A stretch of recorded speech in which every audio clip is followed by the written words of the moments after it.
影もまぶ蝶の鼓動が静寂の海を裂いて重なり合う瞬間の残光を焼き付ける赤く染まる月彼方へきっとたどり着くと決めたから何も変わることなくても何も変わらなくても迷うたび捨てた答えもきっと選ぶ日はまた来るからこの心は誰よりも熱く燃やし続けよう消えないように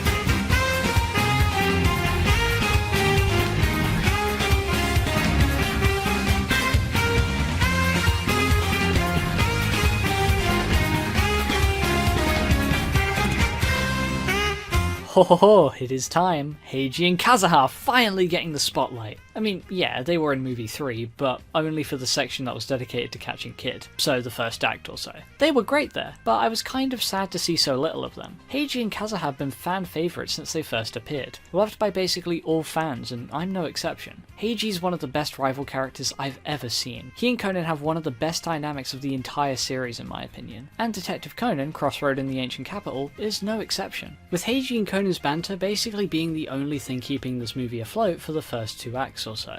Don't get me wrong, they aren't bad per se, but okay, I won't beat around the bush. This is the weakest entry so far in my opinion, which I know isn't completely agreeable. I've met some who love this one, and there was even a popularity event held in Japan for the films, and this came in first place, showing that this film has quite the following over there, which does make sense. This film is culturally rich. It has a very Western Japan style, so I can only assume that this is a favourite amongst those who come from that area. Even the Detective Conan theme made for this movie has a little bit of that mixed in as well. With all the temples, shrines, cherry blossoms and much more, it's a visually distinguished movie from the others, and I love that. The environments can look downright gorgeous at times. Oh, right, on the topic of visuals, I guess I should address the elephant in the room. Big animation change here. We've officially said bye to traditional animation.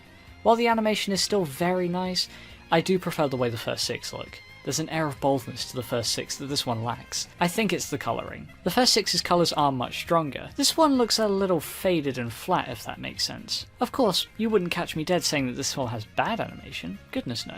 It still looks great. The climax in particular is fantastic looking. The animation itself stays very strong. But I guess compared to the manga, which I love the art style of due to its boldness, this is a downgrade to me. Overall, visually, very nice, but I simply prefer the others. A very long-winded way of saying such a thing, I know.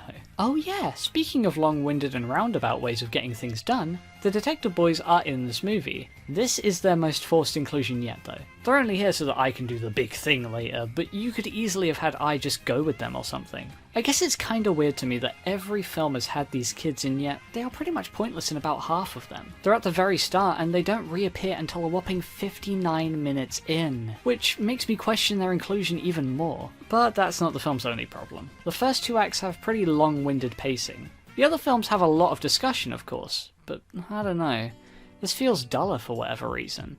It's a hard film to explain, but none of the new characters grabbed me, and the only point of interest was Heiji and Conan hunting down this killer in a mask. But the main mystery is treated as this statue being stolen, which just doesn't intrigue me. Although the payoff is fantastic. The way it all comes together in the end is great.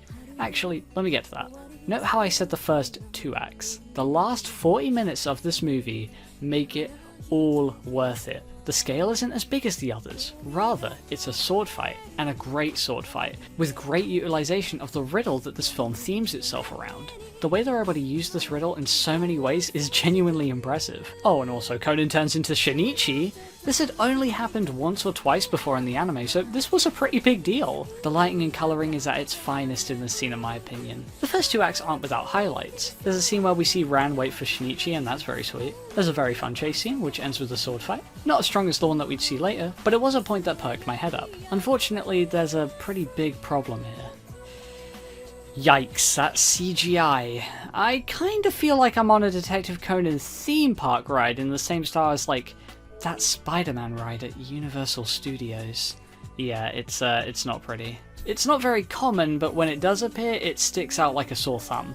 The film is really hard to sum up, but to summarise, it has very low lows compared to the others, often getting very dull and very boring, but the entire riddle is really clever. It has some great action and character moments, and a climax that's up there with the other 6 in quality. So, while we know where it ranks on my list, what score would I give it? This film at no point gets bad. There's nothing here I actually hate. I'm, at worst, neutral on this film's decisions. But neutral is a 5 out of 10, so there are points where this film gets that low for me, but giving it a 5 would imply that the film stagnates around this point, which it doesn't. This film gets as high as an 8 when it peaks, so really, I'd give it like a 6, which is a shame. All the others so far have been 8 out of 10s or higher, but 7 films in, a slip up was bound to happen. I'm just impressed that it took this long. I would still recommend this for any fan of Conan and or Heiji, but for those who aren't, you have little to gain from watching this one. But next time, things are looking up. Literally, in the sky. Because next time we have another Kaito Kid movie. Here's hoping the series is able to find the footing it had before with this one. So, join me next time where I'll be looking at Detective Conan, Magician of the Silver Sky.